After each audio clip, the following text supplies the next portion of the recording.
बात मत कीजिए। देखो, ऑर्गेनिक केमिस्ट्री में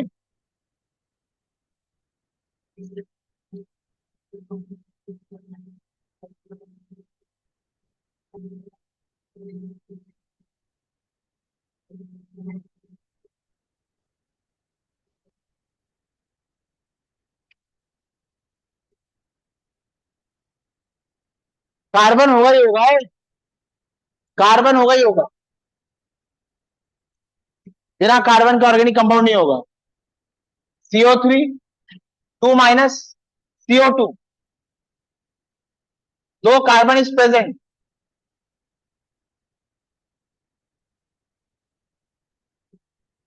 दो carbon is present, they are not organic.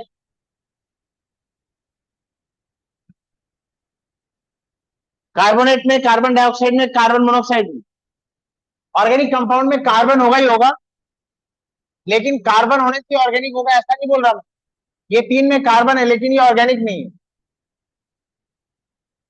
Organic compound are those that are derived from matter that are either living or once has lived। Matter living non living है ना। Living matter अभी living है या किसी time में living था, उससे मिलने वाले सब्सटेंस ऑर्गेनिक होते। तो केमिस्ट्री दो पार्ट में डिवाइड हो जा रही है। एक केमिस्ट्री को इनऑर्गेनिक और एक केमिस्ट्री को ऑर्गेनिक में बांट रहे हैं। ऑर्गेनिक केमिस्ट्री, ऑर्गेनिक केमिस्ट्री क्या है वो यहां लिखा है। और इनऑर्गेनिक क्या है दोस्त? Study of compound, study of compound that are derived from matter that are non living। Example: rocks, minerals and ores। और ऑर्गेनिक केमिस्ट्री क्या होगी? Study of compounds derived from matter either living or has lived। और organic chemistry में जो compounds होंगे उसमें carbon का होना अनिवार्य है।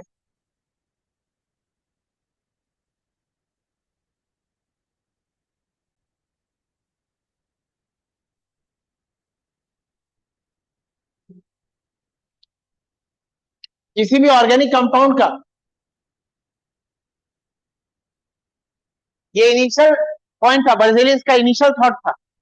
किसी भी ऑर्गेनिक कंपाउंड को, किसी भी ऑर्गेनिक कंपाउंड में चेंज आने के लिए जो फोर्स चाहिए वो फोर्स ह्यूमन बींग्स नहीं लगा सकते, वो मिस्टीरियस है। फोर्स का नाम दिया गया था वाइटल फोर्स। और थ्योरी थी थ्योरी ऑफ वाइटलिज्म। और इसका कंक्लूजन याद रखिए, कंक्लूजन याद रखिए, ऑर्गेनिक कंपाउंड क्योंकि वाइटल फोर्स से बनता है और वो मिस्टीरियस है तो इसको लैब में नहीं बना सकते। अब देखो चीजें क्या बदली। ऊपर वाला लिखना हो गया।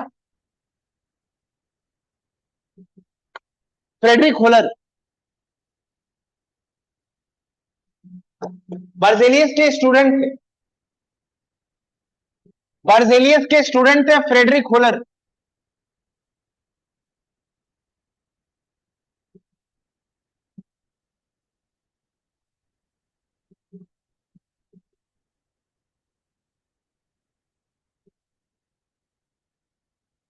Now Friedrich Wohler, Friedrich Friedrich Wohler synthesis of urea. कभी भी आप ऑर्गेनिक केमिस्ट्री पढ़ना शुरू करेंगे, सब इसी से स्टार्ट होता है, पूरा पैराग्राफ यही होता है। यूरिया का फॉर्मूला है NH2CONH2। कार्बन की 4 वैलेंसी में 2 वैलेंसी में ऑक्सीजन, 1 वैलेंसी में नाइट्रोजन, और कार्बन की 4 वैलेंसी में 2 वैलेंसी में ऑक्सीजन, तीसरी वैलेंसी में नाइट्रोजन और चौथी वैलेंसी में भी नाइट्रोजन। और नाइट्रोजन की कितनी वैलेंसी? 3। नाइट्रोजन की 1 वैलेंसी में कार्बन है और बाकी 2 वैलेंसी में हाइड्रोजन। नाइट्रोजन की 1 वैलेंसी में कार्बन है, बाकी 2 वैलेंसी में हाइड्रोजन। इसका फॉर्मूला क्या होगा? N2H4CO। ये यूरिया है, ये एक यूरिया है, ये एक ऑर्गेनिक कंपाउंड है। यूरिया एक ऑर्गेनिक कंपाउंड है, और ये जो सिंथेसिस ऑफ यूरिया था ये एक्सीडेंटल था। यूरिया का बनना, जो कि एक ऑर्गेनिक कंपाउंड है, ये एक्सीडेंटल सिंथेसिस ऑफ यूरिया था। Friedrich Wohler desired to prepare ammonium cyanate। Ammonium का फॉर्मूला क्या है? NH4+O- T triple bond N।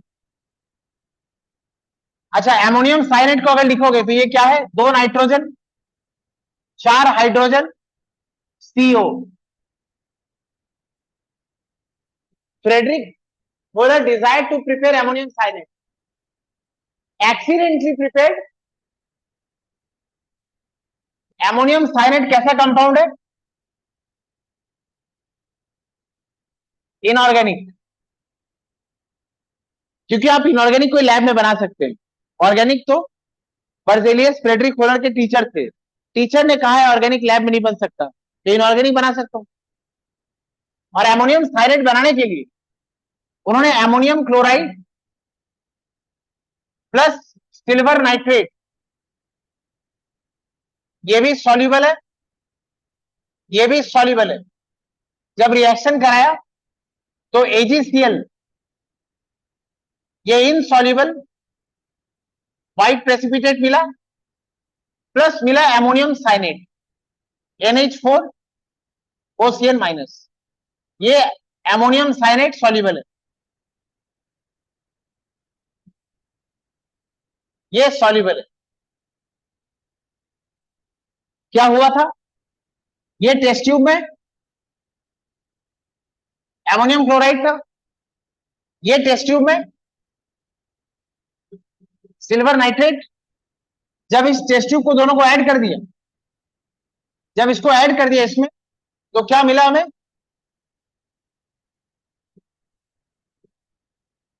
हमें मिला AgCl, और प्लस यहां पे क्या था? एमोनियम। प्लस ये क्या था? एमोनियम। AgCl का प्रेसिपिटेट, AgCl का प्रेसिपिटेट, और ये था एमोनियम साइनेट। फिर क्या करते हैं? इसको फिल्टर कर लेते। जब फिल्टर करेंगे तो यहां क्या मिलेगा? ये फिल्टर पेपर है, यहां क्या मिलेगा? AgCl, और यहां क्या मिलेगा? Pure pure ammonium cyanate. और जब इसको 60 डिग्री सेल्सियस में हीट किया तो हमें क्रिस्टल्स मिले, हमें क्रिस्टल्स मिले। और ये जो क्रिस्टल था ये एस्टोनिशिंग थे,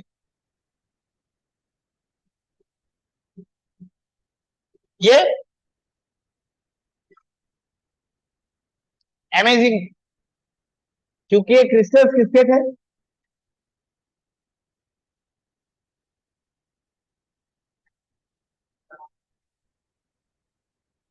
जो क्रिस्टल मिले वो क्या होने चाहिए थे?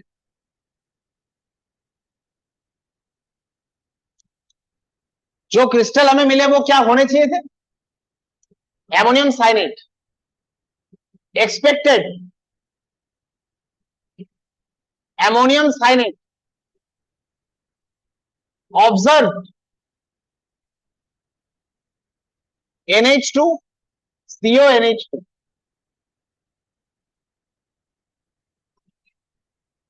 हाँ, जो ऑब्जर्व किया गया वो था NH2 CONH2 यूरिया। चुपचाप अपने आप को रूम में बंद कर लिया। उन्हें लगा जो बना है वो गलत है, क्योंकि यूरिया ऑर्गेनिक है और सर ने कहा था यूरिया तो ऑर्गेनिक है तो वो लैब में नहीं बन सकता, और लैब में बन गया। गए अपने टीचर के पास। अब बोले भी तो बोले कैसे, डर के मारे कि जो बात आपने कही वो गलत है। आपने कहा था यूरिया लैब ऑर्गेनिक है, ये लैब में नहीं बन सकता, पर ये गलत साबित हो रहा है, ये तो बन गया लैब में। कहा एक्सपेरिमेंट एक बार दोबारा कर लो, हो सकता है कि बहुत बड़ी मिस्टेक मुझसे भी हुई है। दोबारा तिबारा चौबारा पचारा छबारा सतारा सब बार किया, क्या मिला? यूरिया। और वहीं पे अपना ईगो अगर रहा होगा हटा दिया और चेंज हो गया, ऑर्गेनिक कंपाउंड कैन बी। और वो जो ऑर्गेनिक केमिस्ट्री बनानी शुरू हुई, you can never ever in your one life time can finish studying only organic chemistry. मैं पूरी केमिस्ट्री की तो बात ही नहीं कर रहा। एक इंसान अपनी पूरी लाइफ टाइम में सिर्फ ऑर्गेनिक केमिस्ट्री पढ़ के भी खत्म नहीं कर सकता। ऑर्गेनिक केमिस्ट्री इतनी बड़ी हो चुकी, लैब में बना सकते हैं और इतना खेल खेल सकते हैं ऑर्गेनिक केमिस्ट्री के साथ। ऑर्गेनिक केमिस्ट्री, ऑर्गेनिक कंपाउंड्स कहां कहां है? संसार की सारी खुशबू वाली वस्तु, वो खुशबुएं जिनसे आप मन मोहित हो जाते हैं, वो सब ऑर्गेनिक है। संसार में वो सारी वस्तुएं जो इंसान को अलग सातवें आसमान पे ले जाती है, आप समझ रहे हैं मैं किस और बात कर रहा हूं, वो सब ऑर्गेनिक है। संसार की वो सारी वस्तुएं ज्यादातर जो एक इंसान को बीमारी से उठाकर ठीक कर देती, ऑर्गेनिक। होम्योपैथी में कुछ कुछ इनऑर्गेनिक दवाइयां दी जाती, इसलिए होम्योपैथी पे लोग थोड़ा भरोसा, ऐसा नहीं कि ऑर्गेनिक ही सब कुछ है। ऑर्गेनिक की प्रधानता हमारे लिए बहुत ज्यादा है, क्योंकि हम खुद ऑर्गेनिक लिविंग बींग्स। तो ये ऑर्गेनिक केमिस्ट्री की शुरुआत थी। अब स्टार्ट करते हैं उसके बेसिक्स, लिख लीजिए।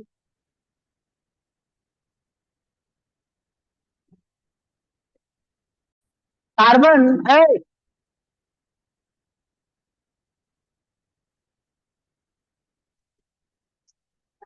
ऑर्गेनिक,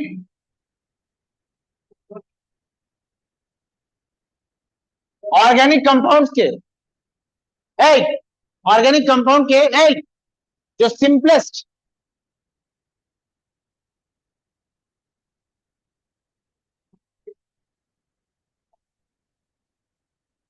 बात है नहीं आपस में।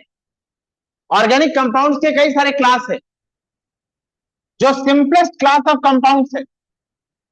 ऑर्गेनिक कंपाउंड में हमें क्या क्या मिलेगा, अभी कुछ मत लिखो, तू को मत, रिकॉर्डिंग दे दूंगा, नोट्स बनाने लगा जाकर। ऑर्गेनिक कंपाउंड में जो simplest class of compound, organic compound में कुछ कंपाउंड होते हैं एल्किन्स। हम यही समझ रहे किसको क्या बोलना है। Alkene, alkyne, alkyl halide, alcohols, aldehydes, ketones, carboxylic acid, बातें नहीं आपस में, and its and derivative and derivative of carboxylic acid, ester. ये लिस्ट बहुत लंबी है बच्चों, बहुत बहुत बहुत लंबी है। 40 42 45 46 क्लास लिख सकते हैं। 10 के सिलेबस में हमें इतना पढ़ना है। हमारे क्लास 10 के सिलेबस में ये कंपाउंड्स में पढ़ना है। Alkane, alkene, alkyne, alkyl halide, aldehyde, sorry, alkane, alkene, alkyne, alkyl halide, alcohol, aldehyde ketone carboxylic acid, और कार्बोक्सिलिक एसिड का एक डेरिवेटिव, कार्बोक्सिलिक एसिड का एक डेरिवेटिव वो ester. Alkane, alkene, alkyne, alkane, alkene, alkyne, alkyl halide, alcohol, aldehyde, ketone, carboxylic acid, और carboxylic acid से हमें मिलता है एस्टर। अगर मैं कोई कार्बोक्सिलिक एसिड का अगर मैं कोई कार्बोक्सिलिक एसिड का अल्कोहल के साथ रिएक्शन कराता हूं in presence of concentrated H2SO4, कोई भी कार्बोक्सिलिक एसिड ले लो, उसका अल्कोहल के साथ रिएक्शन कराओ in presence of concentrated H2SO4, थोड़ा हीट करो, एक वाटर मॉलिक्यूल बाहर आ जाएगा और जो हमें मिलेगा वो एस्टर है। ब्रह्मांड के सारे फ्रूट्स का जो स्मेल है, उस स्मेल के लिए कोई ना कोई एस्टर रिस्पॉन्सिबल। संसार के सारे फ्रूट्स का एक पर्टिकुलर स्मेल होता है और फ्रूट्स के स्मेल के लिए कोई ना कोई एस्टर ही रिस्पॉन्सिबल है। एस्टर्स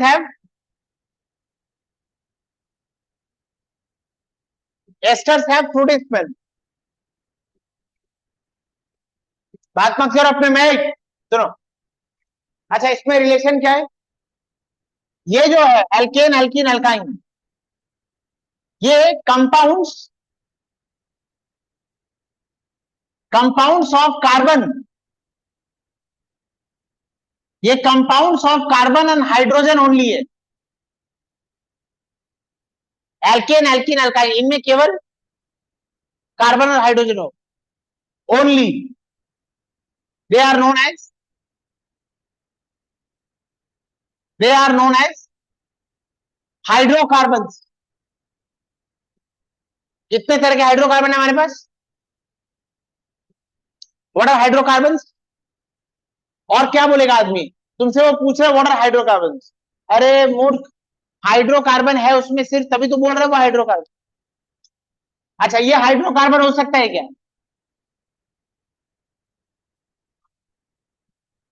हो सकता है, गधा कहीं का, ऑक्सीजन रहेगा उसमें।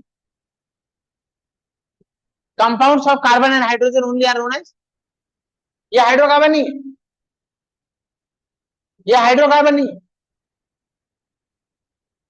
अच्छा, उसके बाद क्या आता है? Alkyl halide. अब ये सब कैसे बनता है देखो। कार्बन की कितनी वैलेंसी है? 4। अगर मैं n नंबर ऑफ कार्बन लेता हूं, कार्बन का नंबर n है, maximum number of hydrogen,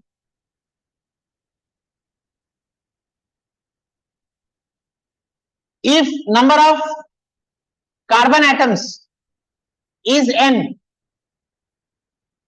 maximum number of hydrogen atoms that can be present is 2n plus 2। अगर तुम्हारे पास n number of carbon atoms है, उसमें मैक्सिमम हाइड्रोजन कितने प्रेजेंट हो सकते हैं, वो नंबर याद रखना, 2n plus 2। अगर मेरे पास 2 कार्बन है तो इसमें कितने हाइड्रोजन मैक्सिमम हो सकते हैं? 6। आपने बचपन में सॉल्यूशन चैप्टर पढ़ा होगा, वाटर में, वाटर चैप्टर पढ़ा था आपने, वाटर में सॉल्यूशन पढ़ा था। अगर मैं एक सॉल्यूशन लेता हूं, उसमें सॉल्यूट ऐड करता हूं और वो सॉल्यूट उस सॉल्यूशन में डिसॉल्व हो जाता है, तो उस सॉल्यूशन को हमने क्या नाम दिया था? मेरे पास एक सॉल्यूशन है, मैं उसमें सॉल्यूट ऐड करता हूं और उस सॉल्यूशन में वो सॉल्यूट डिसॉल्व हो जाता है, तो उस सॉल्यूशन को हमने क्या नाम दिया था? अनसैचुरेटेड। वैसे ही मेरे पास एक हाइड्रोकार्बन है, वैसे ही मेरे पास एक हाइड्रोकार्बन है और मैं उसमें हाइड्रोजन देता हूं, हाइड्रोजन सॉल्यूट है। मेरे हाइड्रोकार्बन में अगर हाइड्रोजन ऐड हो गया तो उस हाइड्रोकार्बन को मैं सैचुरेटेड बोलूंगा कि अनसैचुरेटेड? Unsaturated, sorry. अगर मेरे हाइड्रोकार्बन में हाइड्रोजन ऐड हो गया तो उस हाइड्रोकार्बन को क्या बोलूंगा? अनसैचुरेटेड, है ना? मेरे हाइड्रोकार्बन में अगर हाइड्रोजन ऐड हो गया तो मेरा हाइड्रोकार्बन कैसा था? अनसैचुरेटेड। और अगर मेरे हाइड्रोकार्बन में हाइड्रोजन ऐड करने से हाइड्रोजन ऐड नहीं हुआ तो वो क्या होगा? अच्छा बताइए, C4H10 ये एक सैचुरेटेड हाइड्रोकार्बन है या unsaturated hydrocarbon? Number of carbon कितने हैं? 4। मैक्सिमम हाइड्रोजन कितने हो सकते हैं? 10। 10 ही है, तो ये हाइड्रोकार्बन कैसा है? Saturated hydrocarbon. और ये भी कैसा है? इसमें हाइड्रोजन ऐड होगा? Does not add hydrogen.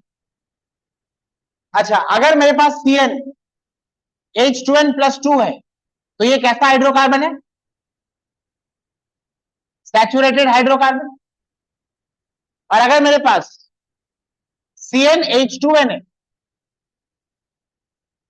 अगर मैं इस फॉर्मूला वाले हाइड्रोकार्बन में हाइड्रोजन ऐड करूं तो क्या हाइड्रोजन ऐड हो जाएंगे? n नंबर ऑफ कार्बन कितने मैक्सिमम हाइड्रोजन रख सकता है? 2n+।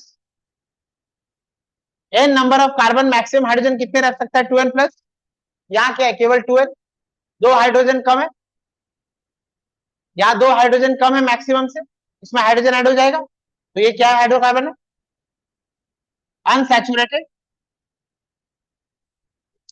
Unsaturated hydrocarbon. अच्छा, CnH2n-2 इसके बारे में क्या ख्याल है? इसमें और इसमें दो हाइड्रोजन का फर्क है, इसमें और इसमें 4। ये भी कैसा होगा? इसको बोलेंगे highly unsaturated. Highly unsaturated hydrocarbon. ये जो सैचुरेटेड हाइड्रोकार्बन है इसका नाम है एल्केन। ये जो अनसैचुरेटेड हाइड्रोकार्बन है इसका नाम है एल्कीन। और हाईली अनसैचुरेटेड हाइड्रोकार्बन का नाम है, क्या नाम है? एल्काइन। कितने तरह के हाइड्रोकार्बन है हमारे पास? एल्केन, एल्कीन और एल्काइन। एल्केन, एल्कीन और ये कैसा है? ये ये हाईली अनसैचुरेटेड। अच्छा, किसमें हाइड्रोजन एडिशन हो जाएगा? एडिशन ऑफ हाइड्रोजन को बोलेंगे hydrogenation. Addition of hydrogen, addition of hydrogen को क्या बोलते हैं? Hydro hydrogenation. इसमें हाइड्रोजनेशन होगा? इसमें हाइड्रोजनेशन नहीं होगा। इसमें हाइड्रोजनेशन होगा? इसमें हाइड्रोजनेशन हो जाएगा और इसमें भी हाइड्रोजनेशन, इसमें भी हाइड्रोजनेशन हो जाएगा। टेक्स प्लेस और टेक्स प्लेस। ऑलराइट, इसमें carbon carbon linkage single bond होगा, इसमें carbon carbon linkage double bond, और इसमें carbon carbon linkage triple bond. चलो इसको नोट करो पहले।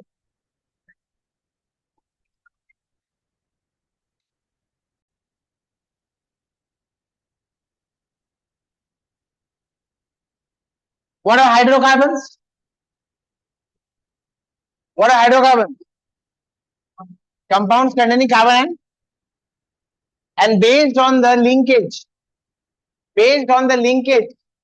between carbon carbon, based on the linkage between carbon carbon atoms, there are three types. If in hydrocarbons carbon carbon are joined by single covalent bond, they are alkenes. They are saturated hydrocarbons. They have general formula. Say next time, they do not undergo hydrogenation. If the carbon carbon atoms of hydrocarbon are joined by double covalent bond, they are alkenes. They have general formula CnH2n. They are unsaturated hydrocarbons. They undergo hydrogenation. And same for alkyne.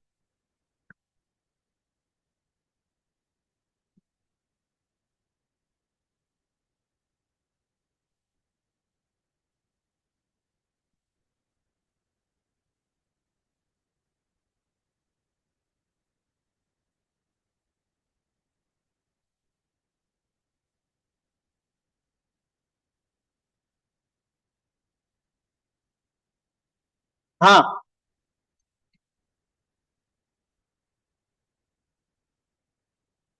Alkene, ये comparison जो अभी मैंने आपको कहा यही लिख रहा हूं मैं, एल्कीन,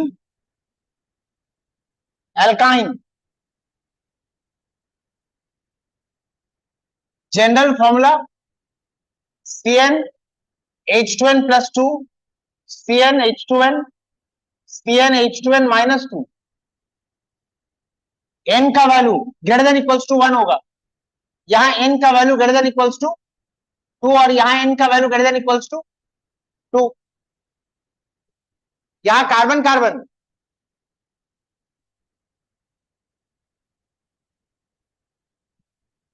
यहां कार्बन कार्बन लिंकेज कैसा होगा, सिंगल सिंगल कोवेलेंट बॉन्ड, यहां डबल डबल कोवेलेंट बॉन्ड, और ये होगा ट्रिपल,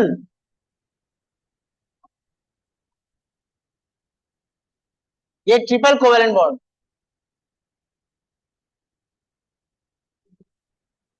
अच्छा, और ये saturated hydrocarbon, unsaturated hydrocarbon, unsaturated hydrocarbon. इसमें एडिशन रिएक्शन होगा, एडिशन मतलब हाइड्रोजन का addition, no addition reaction, no addition reaction. इसमें एडिशन हो जाएगा, addition reaction take place.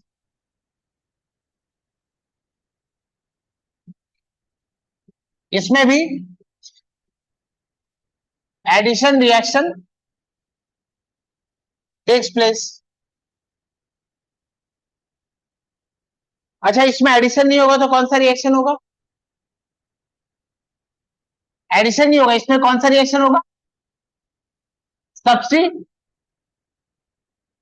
Substitution reaction, substitute होगा, किसी एक एटम के बदले में कोई और आ जाएगा, ऐड नहीं होगा। यहां एडिशन रिएक्शन नहीं होगा, substitution reaction takes place.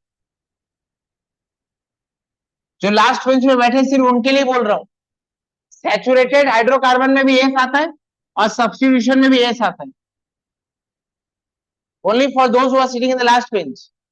CnH2n+2 are saturated hydrocarbon and they undergo substitution reaction.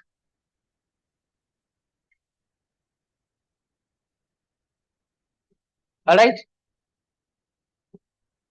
अच्छा, test, do not give bromine water test, do not give bromine water test. It decolonizes bromine water, decolonizes bromine water, thus give bromine water test, thus give bromine water test. It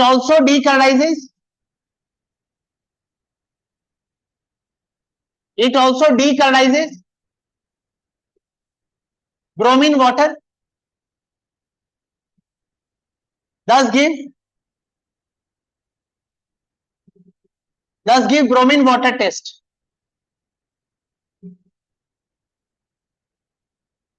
ठीक है, smallest यहां लिखे होगा,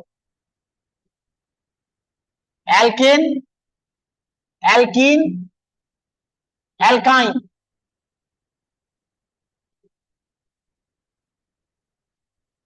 smallest alkane क्या होगा, smallest alkene सबसे छोटा alkene, उसमें कितने कार्बन होंगे, एन का वैल्यू 1 या उससे ज्यादा हो सकता है, यहां 1 रखो, यहां 1, ये कितना हो गया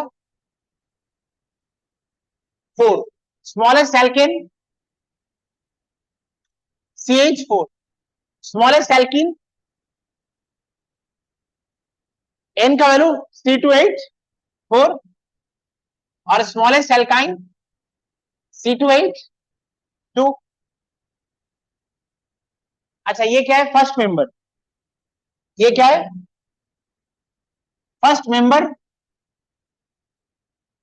और ये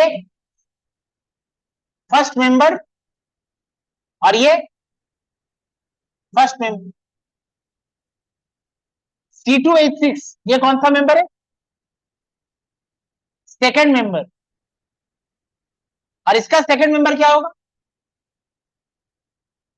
C3H6। एल्केन का C3H6 ये सेकंड मेंबर है। तीन मेंबर तक याद रखेंगे। और ये होगा C3H4 ये second member. C3H8 third member. C3H sorry C4H6 ये थर्ड मेंबर। और C4H8 होगा ये। और ये C4H6 ये हो जाएगा थर्ड में। क्वेश्चन आता है what is the formula of third member of alkene? Alkene C4। Second member of alkyne C3। ठीक है। अच्छा एक कार्बन होने पर एक कार्बन को हम क्या कहते हैं? मिथ। दो कार्बन को इथ। तीन कार्बन को प्रोप।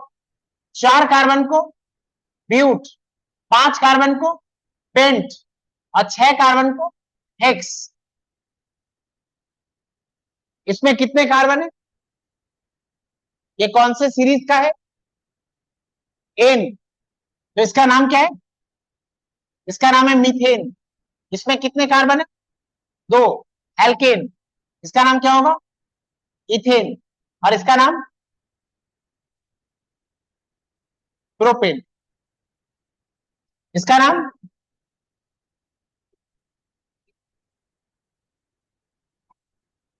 बोलो। इथीन। शाबाश। ये तीन कार्बन है प्रोपीन। और ये ब्यूटीन। वैसे ये दो कार्बन है इथ इथाइन प्रोपाइन। और ये ब्यूटाइल। लिखो।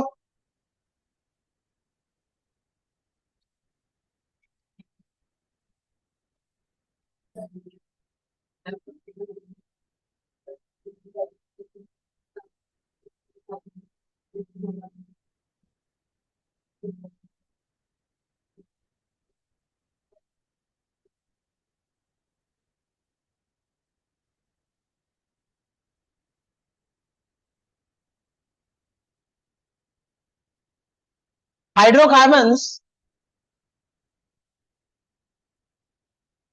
Hydrocarbons having general formula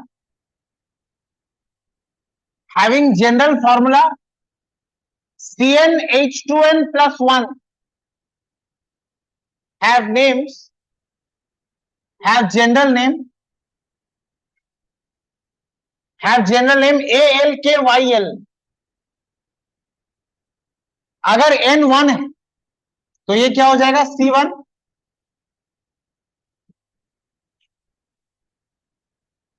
H3। और इसका नाम क्या होगा? एक कार्बन का नाम क्या होता है? एक कार्बन का नाम क्या होता है? मिथ। और लास्ट में क्या लगाएंगे? आई। C2H5 ethyl. C3H7 propyl. याद रखना तीन। अच्छा एक कार्बन की कितनी वैलेंसी है? चार। कार्बन की एक वैलेंसी में हाइड्रोजन, दूसरी वैलेंसी में मिथाइल। मिथाइल क्या है आप जानते हैं? मिथाइल का फॉर्मूला क्या है? मिथाइल का फॉर्मूला क्या है? मिथाइल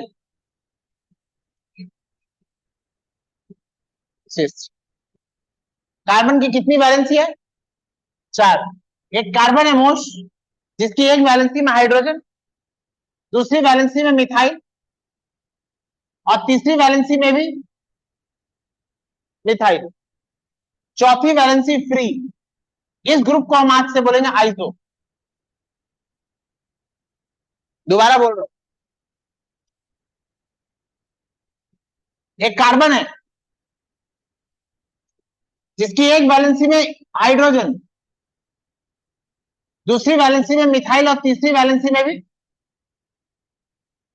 मिथाइल और चौथी वैलेंसी फ्री। इस ग्रुप को हम बोलेंगे आइसो। बोलो तो आइसो ब्यूटेन क्या होगा?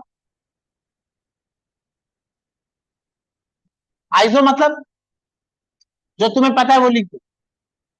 आइसो मतलब एक कार्बन जिसकी एक वैलेंसी में हाइड्रोजन, दूसरी वैलेंसी में मिथाइल, तीसरी वैलेंसी में मिथाइल और चौथी वैलेंसी फ्री।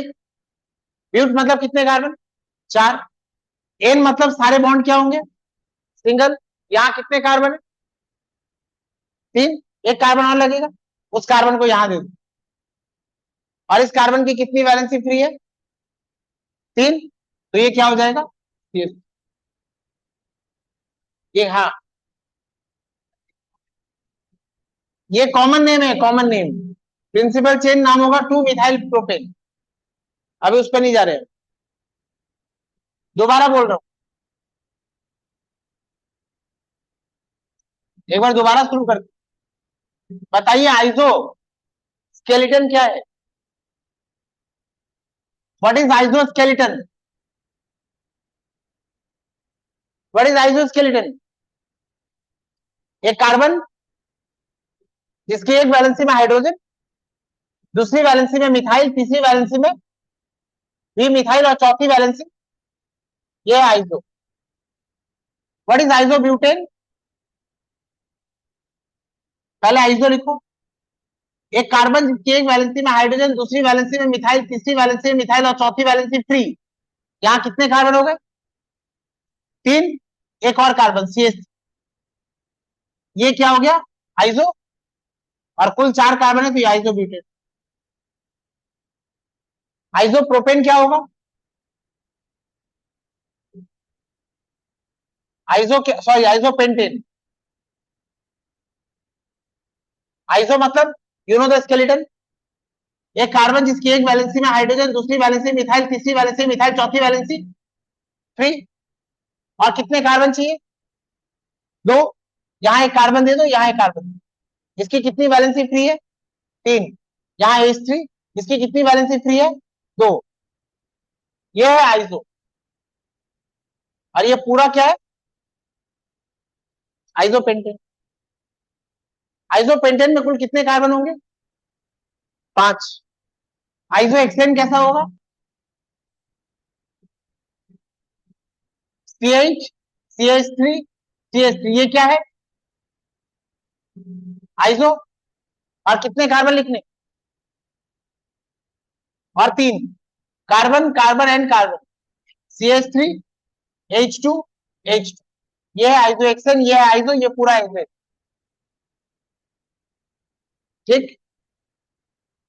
अच्छा, एक कार्बन, अब हम पढ़ रहे नियो स्केलेटन। नियो स्केलेटन एक कार्बन जिसकी चारों वैलेंसी में मिथाइल है।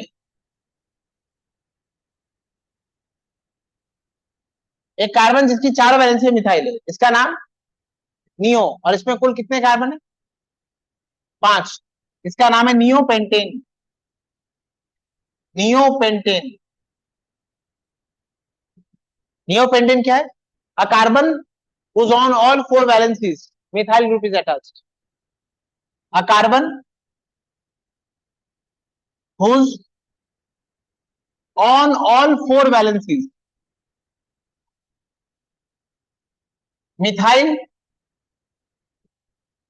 methyl group is directly attached.